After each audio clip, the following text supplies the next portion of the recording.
There I go again,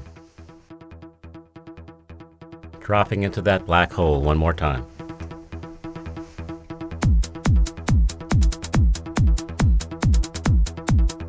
Come walk in my shoes, in my labyrinth. You're going to love it there, at least watching it.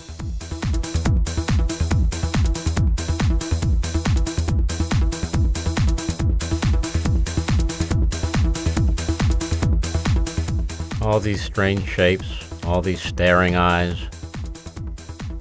It took me a long time to figure out what staring was about. The Autism Labyrinth and staring is seeing outwardly what is experienced inwardly as another dimension. It is the experience of dread funneling itself through eyes. Dread explains staring, circling, screaming, speechlessness, aphasia,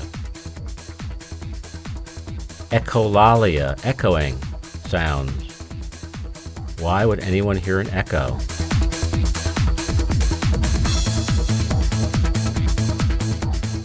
It's an invisible, non-stop panic disorder. Aphasia is dread. Immobilizing panic. Cosmic panic. An invisible cosmic other.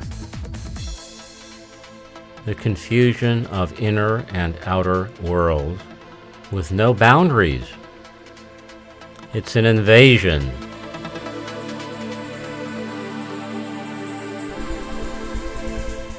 It was once thought by psychologists that autism could be explained by a child's relationship to his mother. They were called at the time, and this belief, this misconception, lasted for possibly 20 years.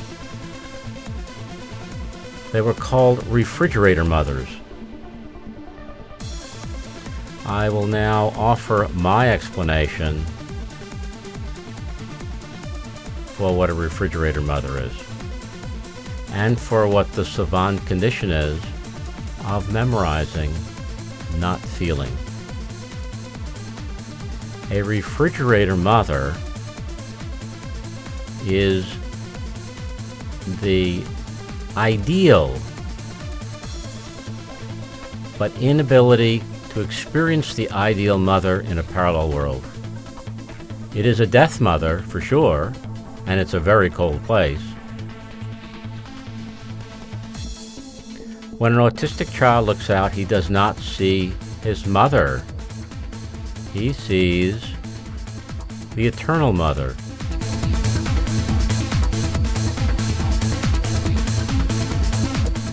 Memory drops right into a big black hole of eternity.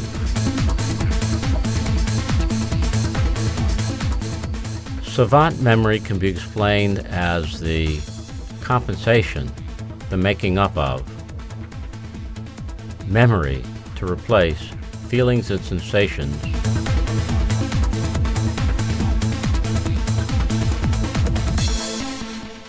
I experienced panic attacks all the time. I learned how to control them.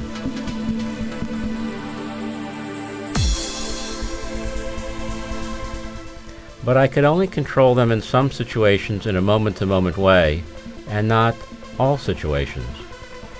Larger, long-term situations would appear out of nowhere, and I would have major league panic attacks, health problems, accidents. Experience interruptus.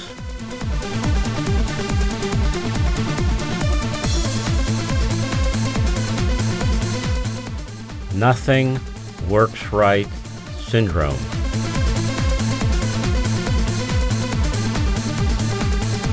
Jung's idea is that the individual is simply a container for a larger universe right underneath the self or the collective unconscious. My experience of working my way through autism and high-functioning Asperger syndrome was to marry inner world and outer world. I was inside out.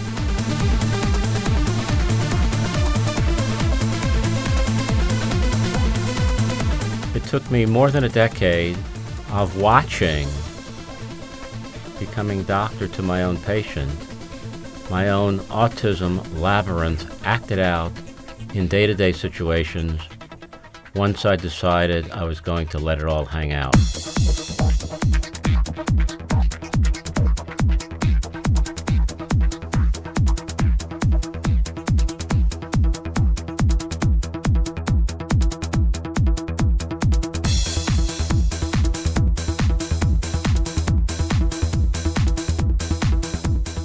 My nonstop confusion of what's in here and what's out there was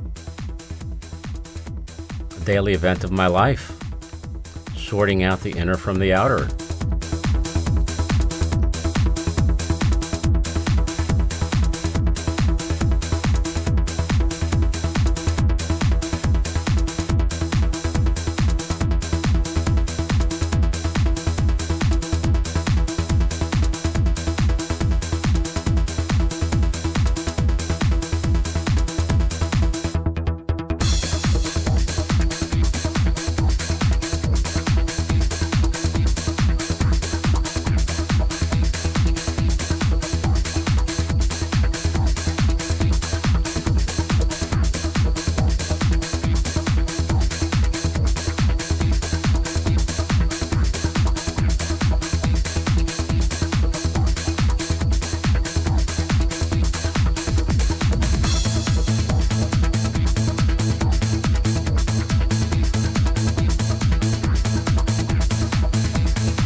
The world had eyes. Daily events had little explosions built into them. Things that started, ended out of context. Forces from within were distorting experience out without.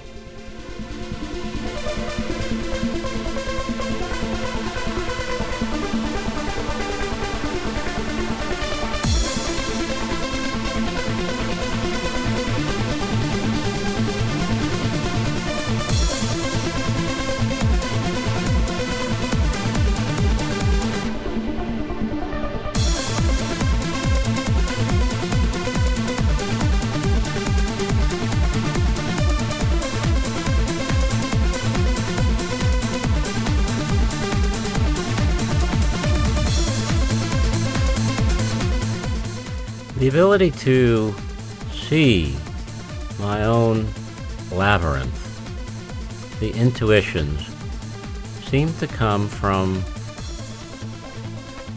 I didn't know where. I call it leaking God energy.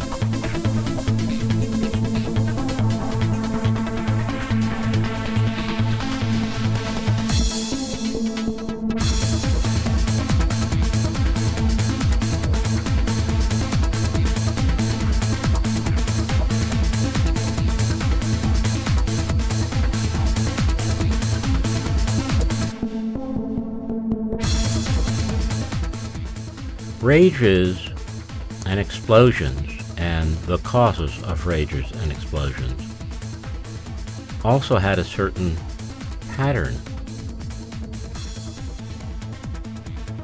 Again, if the pattern was recognized truthfully, the rages and the explosions would dissolve.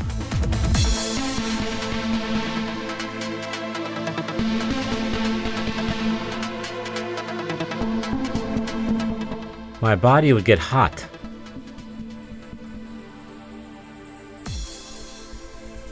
And then it would learn to regulate itself much later.